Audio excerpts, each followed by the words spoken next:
Hello students, अब जो हम लोग पढ़ने वाले हैं वो है हमारा गॉस लॉ की एक और एप्लीकेशन, जो कि क्या है, due to plane infinite sheet.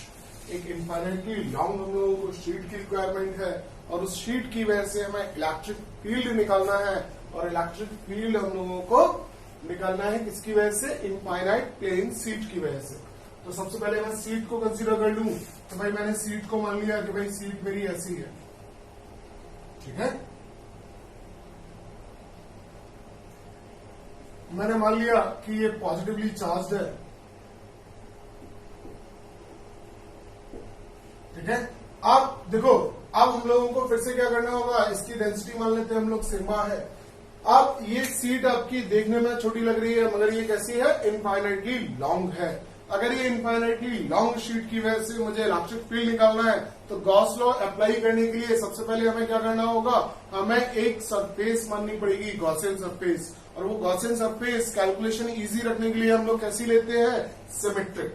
अब सिमेट्रिक लेनी है, तो सिमेट्रिक लेने के लिए अब सोचो सीट को कि मैं कैसे बंद कर सकता हूं सिमेट्रिक लेके सरफेस। तो सिमेट्रिक लेने के लिए बात को समझो, अगर ये मेरी सीट है तो इस सीट से जो आपका इलेक्ट्रिक फील्ड होगा वो कैसा होगा, इस तरीके से आउटवर्ड होगा, क्योंकि ये इनफाइनाइटली लॉन्ग है। यहां भी कैसे होगा, इस तरीके से होगा, मतलब इस तरीके से सब जगह पर आपके इलेक्ट्रिक फील्ड होगा। तो अब मुझे क्या रखना है कि देखो, अगर इस तरीके की शीट मिल जाए जिसमें इस तरीके का कुछ हो तो मेरा काम हो जाएगा। तो इसका मतलब क्या मैं ये मान सकता हूं, अगर मैं एनसीईआरटी के अकॉर्डिंग लूं तो उन्होंने लिया है रेक्टेंगुलर पाइप। रेक्टेंगुलर पाइप मतलब चौकोर वाला वो जो पाइप होता है आपका, ठीक है।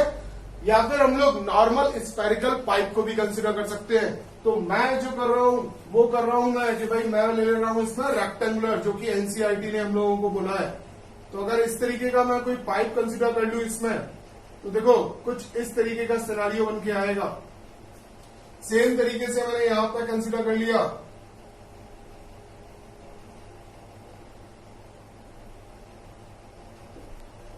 अब देखो, इस तरीके से मैंने अगर इस सीट को बंद कर दिया, तो इसमें एक बात समझें कि ये वाला जो आपका होगा इलेक्ट्रिक फील्ड कैसे होगा, इसमें इलेक्ट्रिक फील्ड होगा ऐसे।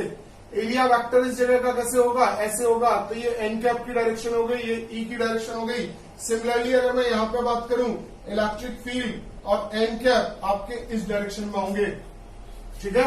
अगर मैं यहाँ पे कहीं पे बात करूं तो यहाँ पे एन कैप कैसे हो जाएगा, ऐसे हो जाएगा, और इलेक्ट्रिक फील्ड फिर से ऐसे है। यहाँ पे भी बात करूं तो एन कैप ऐसे हो जाएगा और इलेक्ट्रिक फील्ड फिर से इस डायरेक्शन में है। तो इसका मतलब यहाँ पे जो एंगल बनने वाला है वो 90 डिग्री का एंगल है। यहाँ पे कितना है, 90 डिग्री का एंगल है। और अगर मैं बात करूं यहाँ पे इन दोनों जगह पे कितना है, 0 का एंगल है। तो अब मैंने इसको लॉक कर लिया, या तो 0 का एंगल हो गया या 90 का एंगल हो गया। इसका मतलब मैंने जो ये फिगर बनाई है वो सही है। मैं चाहता तो यहाँ पे सर्कुलर भी ले लेता, कोई फर्क नहीं पड़ता उससे, मगर मैं एनसीईआरटी के अकॉर्डिंग इसे सॉल्व कर रहा हूं। अब अगर मैं यहाँ पे बात करूं तो देखो, सबसे पहले हम लोग बात करते हैं कि भाई फ्लक्स क्या होता है। अब फ्लक्स की अगर मैं बात करूं तो फाई इक्वल टू कितना होता है, फाई इक्वल टू होता है EDS। स्मॉल फ्लक्स की बात कर ली हम लोगों ने, इसको क्या लिख सकते हैं हम लोग, d phi equal to EDS cos theta. Integration कर देते हैं तो d phi equal to EDS cos theta, ठीक है। अब देखो फिर से वही वाली बात आ गई, EDS। और देखो हम लोग इनको बोल देते हैं 1 2 3। तो मैंने इसको बोला 1, इसको बोला 2, इसको बोला 3 और इसको बोला 4। तो अब क्या कर देंगे हम लोग कि भाई 1 की वजह से प्लस EDS कॉस थीटा भी चाहिए था ना हमें, कॉस थीटा। तो क्या हो जाएगा, EDS कितना हो गया, कॉस 0 डिग्री, किसकी वजह से, 1 की वजह से, प्लस EDS कॉस कितना हो गया, 90 डिग्री, प्लस EDS कितना हो गया, कॉस 90 डिग्री, किसकी वजह से, ये सेकंड हो गया, ये थर्ड हो गया, और प्लस EDS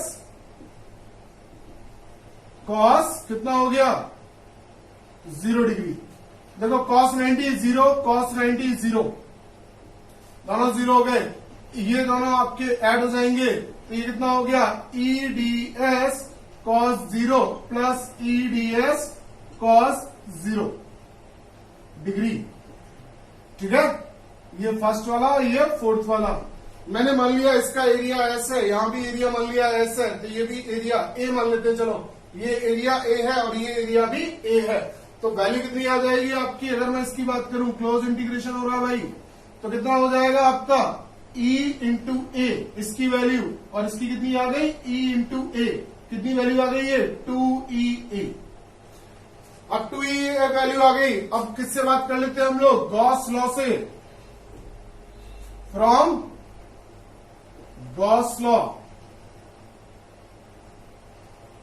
क्या हो जाएगा भाई गॉस लॉ से? भाई फाई इक्वल टू क्या होता है? Q enclose divided by epsilon not. अब फाई की वैल्यू कितनी हो जाएगी? देखो एनक्लोज को देखो, तो इस एरिया में कितना एनक्लोज हुआ होगा? तो सिग्मा इक्वल टू क्या होता है? क्यू अपॉन ए, तो Q equal to sigma into A.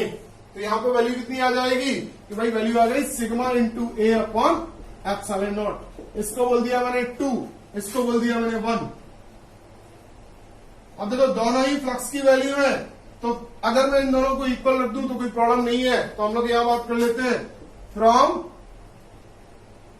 Equation 1 and 2, from equation 1 and 2 क्या हो जाएगा आपका भाई?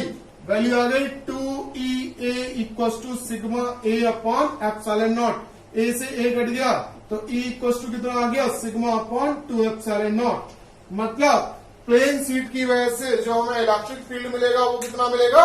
Sigma upon 2 epsilon not. इसमें एक खास बात नोट करने लायक क्या है भाई कि it is independent of the distance. मतलब प्लेन सीट की वजह से जो आपको फील्ड मिलने वाला है वो फील्ड कैसा मिलने वाला है? यूनिफॉर्म मिलने वाला है। हर जगह पर उसकी वैल्यू क्या होगी? सेम होगी। अगर आपसे बोल दिया जाए भाई ग्राफ प्लॉट करिए बिटवीन E एंड R, तो E और R में अगर आपसे ग्राफ पूछा जाए, क्योंकि R पे डिपेंड ही नहीं कर रहा है, E की वैल्यू आपकी, R की वैल्यू 1 हो, 2 हो, 3 हो, 4 हो, कुछ भी हो, मगर E की वैल्यू क्या रहेगी? सेम रहेगी। तो इसका मतलब ये कितना हो जाएगा? इस तरीके से स्ट्रेट लाइन, और यहाँ पे E की वैल्यू कितनी है? Sigma upon 2 epsilon. तो अगर ग्राफ पूछा जाए तो आप बड़ी इजीली इस ग्राफ को भी ड्रॉ कर दोगे, हो जाया करेगा, कोई प्रॉब्लम तो नहीं आएगी। तो ये वाला काम हम यहाँ कर सकते हैं। अच्छा चलो मैं आपके लिए क्वेश्चन यहां से छोड़ के जा रहा हूं। इस क्वेश्चन का आंसर देना जो मैं सेकंड चैप्टर में काम आएगा। क्वेश्चन क्या है? पहले स्क्रीनशॉट ले लो इसका। ले लिया?